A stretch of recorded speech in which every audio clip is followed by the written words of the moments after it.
జోహార్ విద్యుత్ అమరవీరులకు జోహార్ జోహార్. జోహార్ విద్యుత్ అమరవీరులకు జోహార్ జోహార్. సాధిద్దాం విద్యుత్ అమరవీరుల ఆశయాలను సాధిద్దాం సాధిద్దాం. సాధిద్దాం విద్యుత్ అమరవీరుల ఆశయాలను సాధిద్దాం సాధిద్దాం.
ఓకే కాంగ్రెస్ మన నిజామాబాద్ జిల్లా ఉద్యమంలో మొన్నటి వరకు ప్రధానమైనటువంటి పార్టీ పోషించి మొన్న ఏప్రిల్లోనే చనిపోయిన మన నృత్యాలను ఇవాళ రోజు ఆమె చిత్రపటానికి అంటే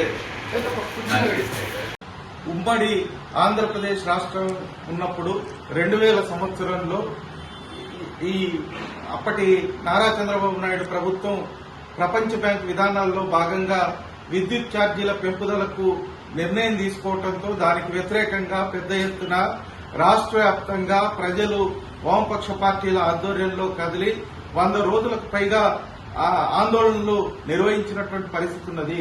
అట్లాగే ఆగస్టు 20న చలో హైదరాబాద్ కార్యక్రమంలో వేలాది మంది ప్రజలు పాల్గొని ఈ విద్యుత్ ఛార్జీల పెంపుదలను ఉపసంహరించుకోవాలని జరిగినటువంటి ఆందోళనలో అప్పటి ప్రభుత్వం పోలీసుల చేత లాఠీ ఛార్జీని బాష్ప గోళాలని అట్లాగే ఫైరింగ్ ని జరపడంతో 3 కామ్రేడ్స్ సందర్భంగా ప్రాణాలు కోల్పోవడం జరిగింది.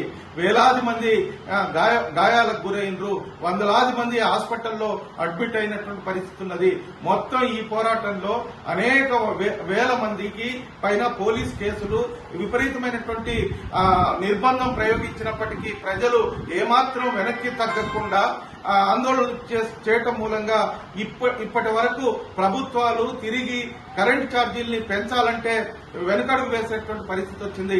కానీ నేటి బీజేపీ ప్రభుత్వం దేశవ్యాప్తంగా విద్యుత్ సంస్కరణ చట్టాన్ని తీసుకొచ్చి విద్యుత్ రంగాన్ని కేంద్రీకృతం చేసి ప్రజల మీద భారాలు మోపటం కోసం, విద్యుత్ కార్పొరేట్ కంపెనీలకి లాభాలు చేకూర్చడం కోసం చేస్తున్నటువంటి ప్రయత్నాన్ని ఆ విద్యుత్ పోరాట అమరవీరుల స్ఫూర్తిగా భవిష్యత్తులో ఆందోళనకు సిద్ధపడాల్సి వస్తుందని తెలియజేస్తూ వారి మరణానికి మరోసారి సిపిఎం పార్టీ నిజామాబాద్ జిల్లా కమిటీ తరఫున విప్లవ జోహార్లు అర్పిస్తా ఉన్నాం.